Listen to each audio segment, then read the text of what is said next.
Have you ever felt stuck in your negative emotions or in your negative thoughts? Have you ever felt that you are a failure, that you are not capable of achieving things, that you should have met your goals by now, you haven't been progressing as much as you've wanted to, and you're just constantly reminding yourself of how much you're a failure, comparing yourself to others, and seeing how inadequate you are? And sometimes when we get trapped in the cycle, we can feel stuck. We don't see a way forward and we feel really hopeless. And in this video, I want to talk about the one key that can help you to cut through all of that. The one thing that I encourage not just my clients, but everyone I talk to develop. Because the good news is it's a learned skill, and that's self-awareness. Before we get into it, I'm Desh, I'm a qualified counsellor, and it is my mission to encourage everyone to develop self-awareness. And in this video, that's exactly what I want to talk about. And I want to offer you an example. We have many defense mechanisms, and one of the ones I want to bring in is called displacement. So imagine Frederick. He's a 50-year-old man. He's worked in the office for the past 20 years, and he has a fairly high-level job. He's a senior manager. His job is stressful. He has a family with 2 children, and they rely on him to provide most of the income. So he relies and focuses solely on his job. That's his priority. He loves his wife, he loves his family, but his priority is his job. So he ends up going in early, coming home late. He comes home exhausted because he has the kids' private education to pay for. He has the mortgage to pay for, the bills, and every single month he has this pressure on his shoulders to deliver. Now, one thing that he doesn't understand is the pressure of his other family members. The kids at school are going through a hard time. They're finding it difficult to deal with their own challenges and their own learning. His wife is mainly at home, but she wants to have a job and earn some income for herself because she wants to have some independence financially, not just to be reliant on him. And although she's grateful for what he delivers, she also feels stress and anxieties of her own that she feels she can't share with him because of how much pressure is on his shoulders. So all of these family dynamics are going on. He is aware of this in the background, but he doesn't have the energy or emotional capacity to listen to those different struggles from his family members because all of his energy is being consumed by his job. And he comes home stressed because his manager told him that he didn't do a good job on something. And you have to think about Frederick. After 20 years of working there, he feels nothing but resentment towards his managers because he's worked hard, he's committed a significant chunk of his life to this job. And he comes home not only burned out and exhausted because he's working so hard, but he's emotionally absolutely spent. And he is also dealing with this resentment at the same time towards his boss. But this is where displacement comes in. His wife, when he comes home, comments that he didn't wash the dishes. So they had an agreement that she would do the cooking and the cleaning, but that she asked him just to wash the dishes after he ate the food. And he didn't, he forgot.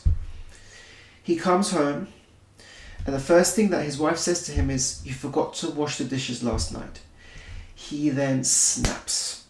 He yells at her, "What are you talking about? Don't you have a clue how hard I'm working? Why can't you see what I'm doing for this family? You're not appreciated." He absolutely goes off. Now, let's look at this picture again.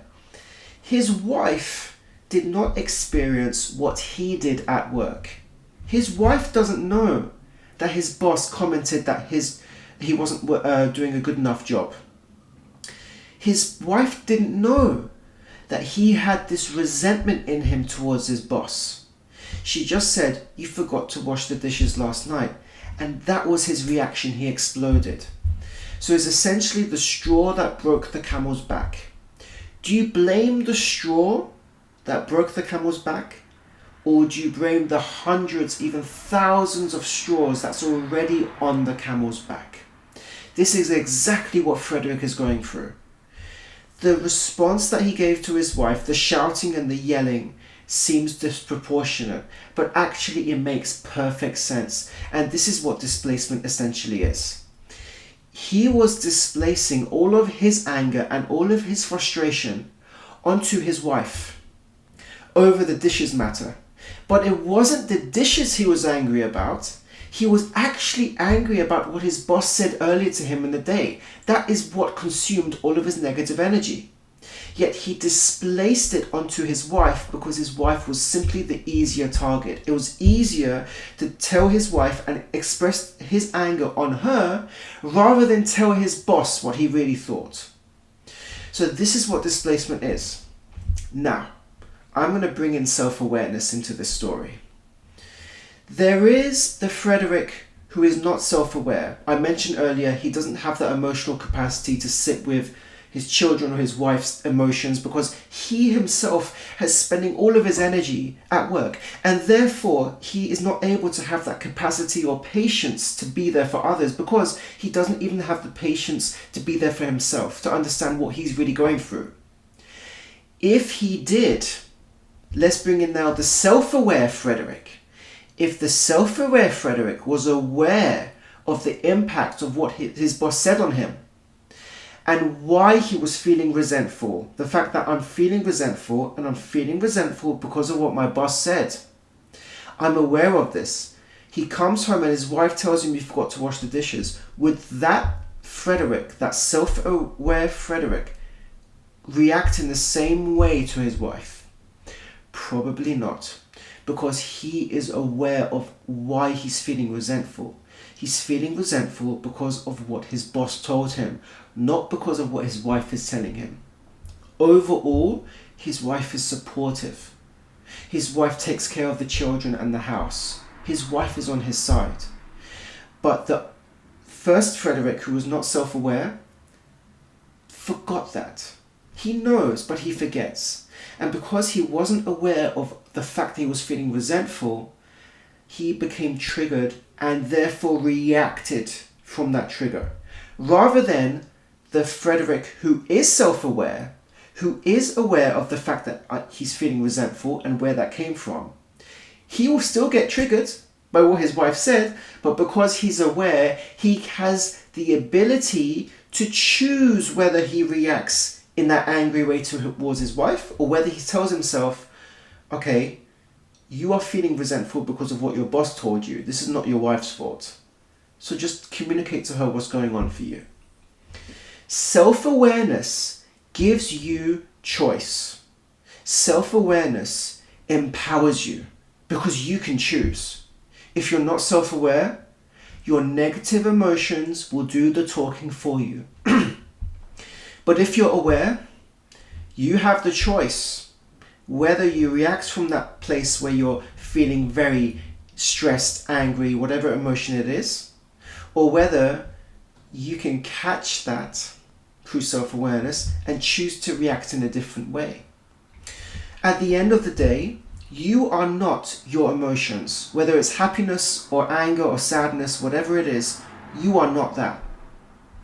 We think, oh, I'm so bitter, I'm so angry, I'm so upset, I'm so depressed. We identify ourselves with the emotions that we experience, particularly if they're emotions we experience all the time, like depression. We think, I am depressed. Whereas you are experiencing those things. This is where the consciousness and awareness comes in. And especially if you meditate regularly, you will experience this and feel it in your body. That you are an expression of various emotions, but you are simply the vessel. You are not that thing. You are not that emotion. So the first Frederick, who is not self-aware of how he feels, and he reacts that way, he is going to think, I'm just resentful, I'm stressed, I'm angry, and that's what's going to come out. And guess what? His wife is going to see this angry man who has no ability to regulate his emotions and just reacts from that place and becomes unpredictable, and that causes even more tension in the relationship. And he's also modeling this way of communicating for his kids, which is just to show your anger, that there's no filter. So this is what his wife experiences, this angry man, and then that's going to cause this friction of, unless the wife has tremendous empathy and understanding, his wife's going to say, you're very angry, you have anger issues, you need to see a therapist or whatever it is. Whereas if you're self-aware, you can catch yourself and be like, I notice I'm feeling resentful based on what my boss said. How do I need to deal with this? Do I really want to bring this home? I mean, I've still got 4 hours of work left. I mean, what's going to happen in the next 4 hours? Am I really going to bring this home to my wife, who I know hasn't done anything? She's not caused me to be resentful. I know I'm probably going to end up taking this out on her. So what do I need to do in order to not do that? That's what self-awareness looks like in practice. And the thing is, it's not like your self-awareness, you're self-aware and the world magically opens up and everything's hunky-dory. No. The example I'm sharing with you is probably something that you can resonate with, and you experience that on a day-to-day basis. Okay? It's a constant practice. And the reason it's a constant practice is because our lives are stressful.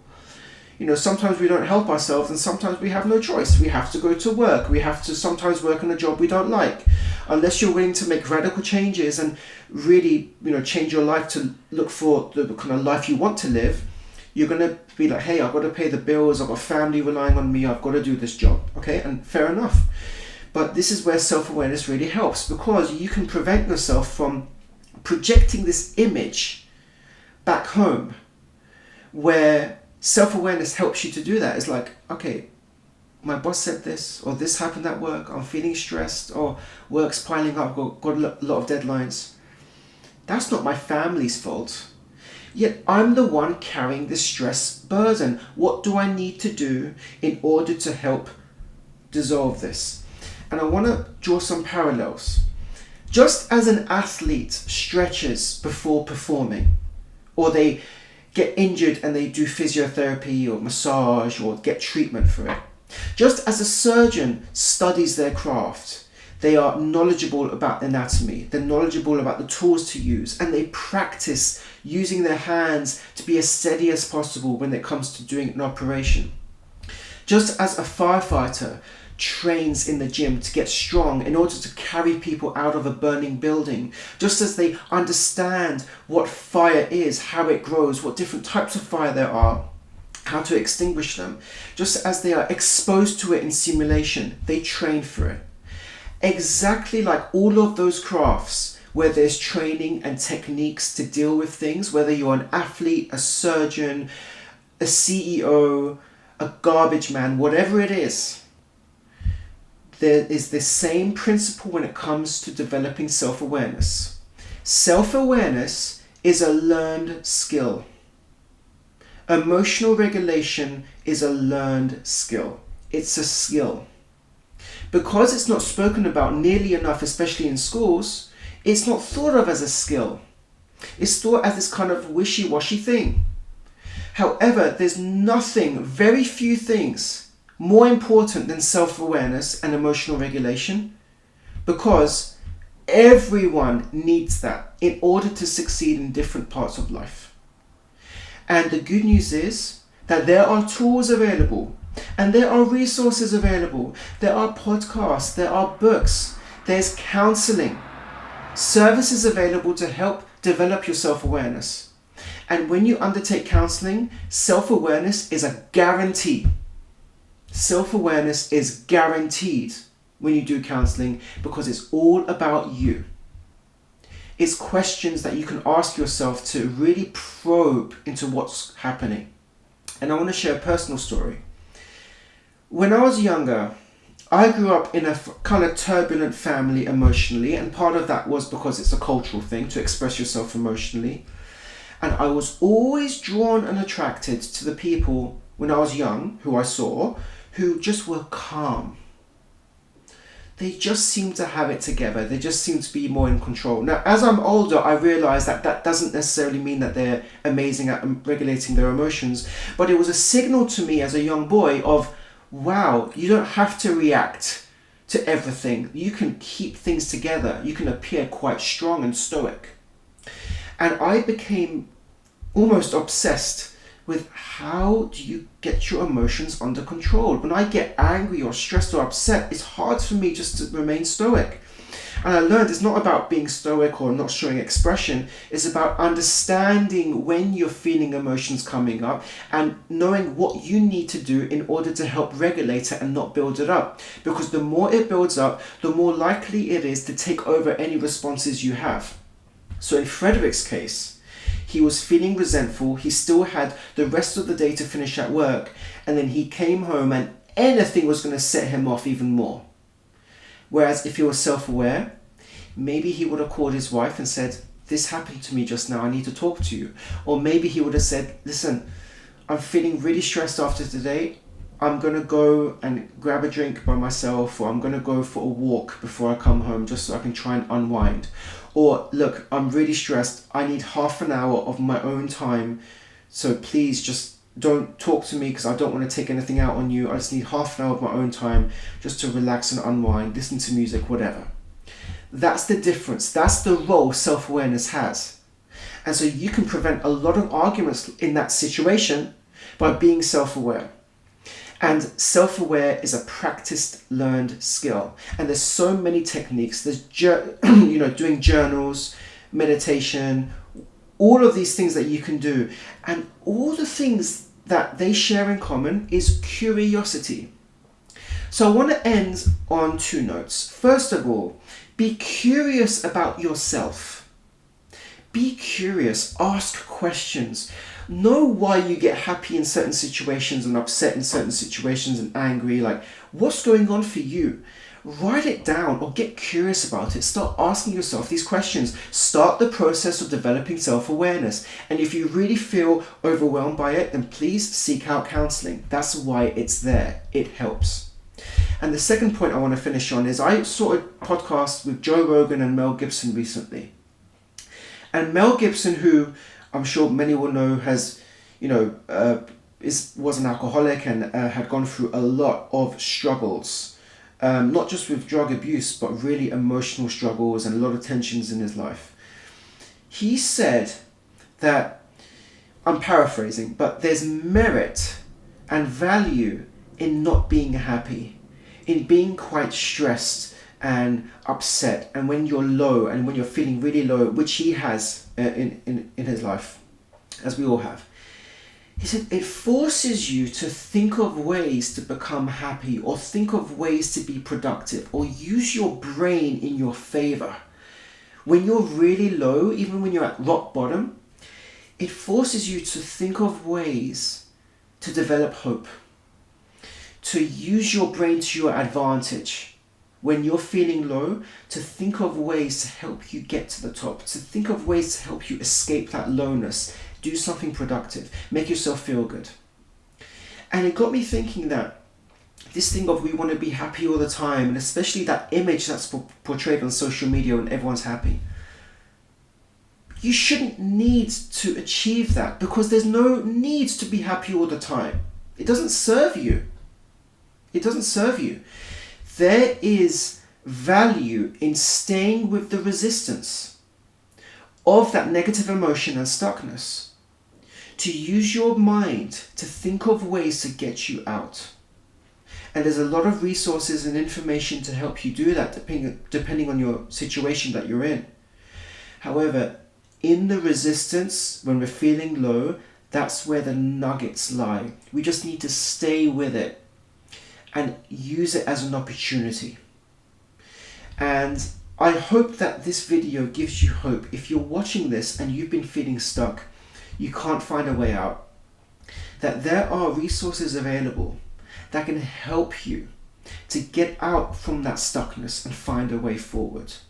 And sometimes you're going to be in a rut, and sometimes you need to be in a rut before you can get that motivation back and get up and go for it. And always resort to action. Always look back at what is it that's helped me in the past, and what can I resort on or rely on to help me go forward again. This again comes back to self-awareness. The more self-aware you are, the more power you have, the more choice you have, and the more you can rely on being hopeful for your life. Comment below if anything in this video resonated with you. I'd love to hear from you. Please like and subscribe. There's going to be more content coming out very soon.